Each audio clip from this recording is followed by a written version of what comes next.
नमस्कार, मैं अंजना और आप देख रहे हैं कर्म कसौटी न्यूज। आइए रुक करते हैं आज की बड़ी खबर पर। मेरी मां को कांग्रेस के मंच से गाली दी गई। पीएम मोदी ने अभद्र टिप्पणी को लेकर राहुल तेजस्वी पर साधा निशाना। बिहार में विपक्षी दलों के मंच से प्रधानमंत्री नरेंद्र मोदी की स्वर्गीय मां हीराबेन के लिए अभद्र भाषा का इस्तेमाल किया गया। इस मामले पर पीएम मोदी ने पहली बार अपनी प्रतिक्रिया दी है। उन्होंने बिहार की जनता को संबोधित करते हुए कहा, मां ही तो हमारा संसार होती है, मां ही हमारा स्वाभिमान होती है। बिहार में कुछ दिन पहले जो हुआ उसकी मैं कल्पना भी नहीं की थी। बिहार में आरजेडी कांग्रेस के मंच से मेरी मां को गालियां दी गई। ये गालियां सिर्फ मेरी मां का अपमान नहीं है, ये देश की मां, बहन, बेटी का अपमान है।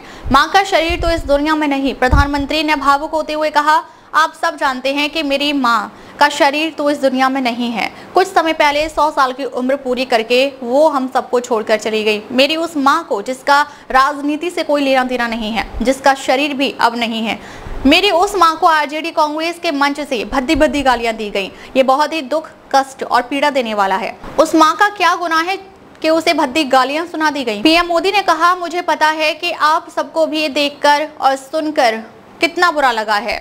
मैं जानता हूं कि इसकी जितनी पीड़ा मेरे दिल में है, उतनी ही तकलीफ मेरे बिहार के लोगों को भी है। इसलिए आज जब इतनी बड़ी तादाद में बिहार की लाखों माताओं बहनों के दर्शन में कर रहा हूं, तो आज मेरा मन और मैं अपना दुख आपसे साझा कर रहा हूं, ताकि आप माताओं बहनों के आशीर्वाद से मैं इसे झेल पाऊं। प्रधानमंत्री ने कहा, ये गरीब मां की तपस्या, उसके बेटे की पीड़ा, ये शाही खानदानों में पैदा हुए युवराज नहीं समझ सकते। ये नामदार लोग तो सोने चांदी के चम्मच लेकर पैदा हुए हैं। देश और बिहार की सत्ता इन्हें अपने खानदान की विरासत लगती है। इन्हें लगता है कि कुर्सी इन्हें ही मिलनी चाहिए, लेकिन आपने देश की जनता जनार्दन ने एक गरीब माँ के कामदार बेटे को आशीर्वाद देकर प्रधान सेवक बना दिया।